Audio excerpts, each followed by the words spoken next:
Life was vibrant and full of reading in the Umunocha village of Oketiti, nestled at the edge of the West African savannah. The villagers thrived on a strong sense of community, their days intertwined with the circles of nature and the wisdom of their ancestors. Among them was Jidofo, a respected elder known for his storytelling, and his teenage daughter Meso, whose curiosity was as boundless as the horizon. The village was a mosaic of sounds and colors, with children laughing and playing in the dusty streets, women pounding yam and singing traditional songs, and men returning from fields with baskets of yams and corn. In the evening, the air would be filled with the aroma of cooking fires and the melodies of drums and flutes as the villagers gathered to share stories and wisdom. One evening, as the sun deepened below the horizon, painting the sky in hues of orange and purple, Meso sat beside her father outside their thatched hut, the atmosphere filled with crickets and distant calls of animals preparing for the night. Meso turned to her father, her eyes sparkling with curiosity. "Father, what is a 1-minute man?" she asked innocently. Jidofo's eyes widened in surprise, and he quickly covered Meso's mouth. "Hey, stop! Don't say that again. Where did you hear that from?" Meso pulled back, her face etched with confusion and concern. "I heard it from Ngozi's friend. They were whispering about it and laughing, but when I asked them, they said I should ask my father." Jidofo sighed deeply, realizing that this moment required careful handling. He had always prided himself on being open and honest with his children. Yet, this question touched upon a complicated subject that needed a delicate explanation. He took a moment to gather his thoughts, then spoke gently. "Meso, some things you hear might not be meant for your ears. The words you asked about are one of those things. But I see that you are curious and you deserve an answer. Let me answer you with a story." Meso settled in closer to her father, her eyes widened with anticipation. Jidofo began, his voice carrying the weight of wisdom and the cadence of a seasoned storyteller. "Long ago, in the heart of the vast savannah, there was a small village much like ours. A young man named Dalu lived in this village. He was known far and wide for his swiftness. Dalu was the fastest runner in the land, a skill that made him both admired and envied by many. Dalu's speed was not just a talent, but a gift from the gods. He could run from one end of the village to the other in a blink of an eye, and he used his speed to help his people in times of need. Whether delivering urgent messages or fetching medicines, Dalu was always ready to assist.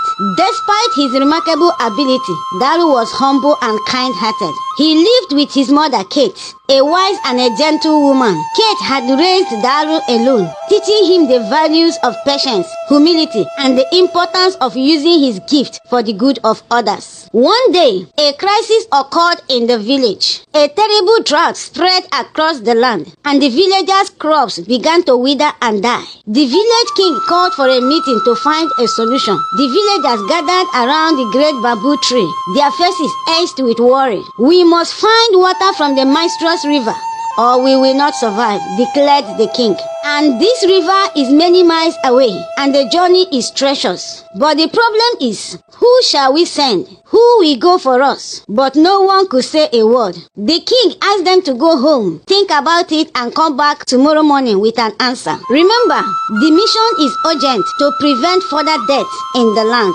said the king. Dalu stood at the edge of his village, feeling the heavy burden of responsibility. The land around him was dying. People were weak and hungry. Plants were withered, and animals barely survived. The elders all agreed that the mysterious river with magical waters could save them. Yet, there are going to be many obstacles that make the journey dangerous. Dalu kept pondering about it all night, but something in him was telling him, "Dalu, you can do it." The next morning, the village gong summoned everyone to the meeting, but none volunteered to take up this responsibility. The king was still explaining the dangers of shying away from this responsibility when Dalu stepped forward, his eyes filled with determination. "I will go, my king. I can reach the river faster and return with the water needed." The villagers murmured among themselves, And the king nodded, though his face remained stern. Dalu was known for his incredible speed. Dalu, we know of your speed, but this journey is difficult, and you are the only child of a widow. There are dangers in the wild, and the path is long and arduous. Dalu bowed his head respectfully. I understand, my king, but I am willing to take the risk for the sake of our village. If this evil continues, no one will be spared, including me and my mother. Kate approached the king and asked him to please allow him to go. She turned to her son, her eyes full of love and concern. Dalu, be careful, my son. Remember, speed alone is not enough. You must also be wise and cautious. Dalu embraced his mother. I will, mother. I promise to return safely. May the gods of our land be with you, she whispered in his ears with tears. With the villagers' blessings, Dalu set off on his journey. He ran swiftly across the savannah, his feet barely touching the ground. The wind rushed past him, and the landscape blurred into a tapestry of greens and browns.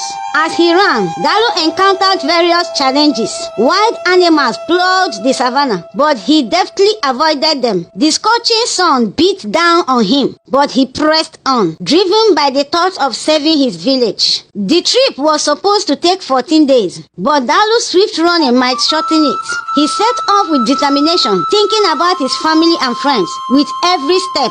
Days turned into night as he ran without stopping. His legs pushed through pain and exhaustions. On the third day, Dalu reached the river. It shone under the moonlight, looking both beautiful and airy. Kneeling by the river, he whispered prayers and filled his gourds with the precious water. Suddenly, strange noises and voices rose from the river, creating a huge wave that almost swept him away. But Dalu held on, filling the gourds with determination. As he started his journey back, a violent storm hit. The wind was fierce and rain lashed against him. He struggled to keep his grip on the gourds, his muscles aching and his breath ragged. The storm grew worse, with lightning flashing and thunder roaring, making it hard to see and hear. The wind was so strong, it knocked him offshore, and he got lost. For days, Dalu wandered, trying to find his way back. The storm had left the landscape unrecognizable, and he was exhausted and disoriented. But he kept moving, driven by the thoughts of saving his people. He used the stars to guide himself at night and looked for familiar landmarks during the day. He pressed on, despite the dangers like slipping down moody slopes and nearly falling into ravines. Finally, after what felt like eternity, Dalu saw the familiar outline of his village in the distance. As he neared the village, Dalu's vision began to blur. His legs felt like bleeds, and each step became a struggle. He had been so focused on speed that he had not paced himself, and now exhaustion threatened to overwhelm him. Summoning his last reverse of strength, Dalu stumbled into the village square, his legs barely holding him up. Every step felt like his last, but he knew he had made it. The sight of the villagers rushing toward him blotted through his exhausted eyes. Their faces lit up with hope and relief, cheers and praises ringing in the air, filling him with a fleeting warmth. With trembling hands, he handed the gourds of water to the king before collapsing to the ground, utterly spent. The weight of his journey, hunger, the storm, and the voices from the river all came crashing down on him at that moment. Kate, his mother, rushed to his side, cradling his head in her lap. Tears streamed down her face, mingling with the dirt and the sweat on his cheek. You did it, Dalu. You saved us all, she whispered, her voice breaking with emotion. Dalu managed a weak smile, looking up at her with eyes that seemed to hold the last light of a dying star. He murmured, each word a struggle. I may be fast, but even the swiftest runner must know his limit. With these final words, Dalu's eyes closed, his body going limp in his mother's arm. The village fell silent, the joy of his return replaced by a profound grief. They had won their lives back, but at what cost? The villagers tried everything to revive Dalu. They called upon the healers, recited ancient prayers, and even attempted to appease the gods with offerings. Yet nothing worked. Desperation hung thick in the air, a palpable sorrow darkening the sky. Kate, holding his son's lifeless body, refused to give up on him. She knew there was one last thing that hadn't been tried.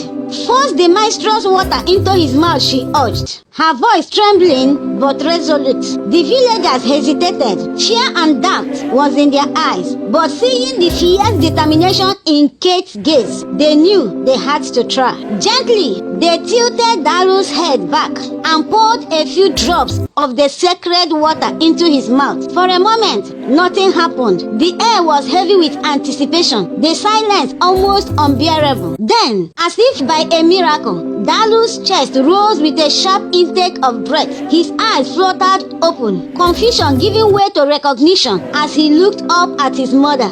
A collective gasp of relief swept through the crowd. Kate's tears flowed freely, this time with joy. She hugged her son tightly, her heart pounding with overwhelming gratitude. The villagers roared with great joy, the square filled with a renewed sense of hope and wonder. Dalu sat up slowly, still weak but alive. He looked around at the faces of the king and the elders. Seeing the gratitude and love in their eyes, he had saved his village and was given a second chance at life. The maestro's water has just done wonders, bringing their land back to life. It had also brought him back too, and consequently, the king declared that day a remarkable day for an annual celebration in the land. Meso listened intently to her father's story, absorbing every word. When Jidofo finished, she sat quietly for a moment, pondering on the tale. She then looked up at her father, a new question forming in her heart. Thank you, father, for the story. But why did you shout at me to stop while you covered my mouth? You said I should not mention this word again. I think there is more to it, Meso insisted, her eyes searching her father's face for answers. Jidofo sighed deeply, knowing this moment required even greater honesty and care. He took Meso's hand. Meso, there are words and phrases that carry meanings beyond what they seem. Sometimes, these words can be used in ways that are not respectful or kind. The phrase you asked about is one of those words. It's often used in a context that is not appropriate for young ears, and it can hurt or embarrass people. Meso nodded slowly, sensing the gravity of her father's words, but still curious. I understand, father, but I want to know more. Can you tell me another story that will help me understand better? Can you explain it better for me? Jidofo smiled gently at his daughter's persistence. He knew that stories were the best way to impact lessons and wisdom on kids. He settled back into his storytelling posture and began another tale. If you have followed to this point, kindly give this story a thumbs up. Please do well to subscribe to this channel for you to have access to more videos like this. Thank you for watching my video, and God bless you.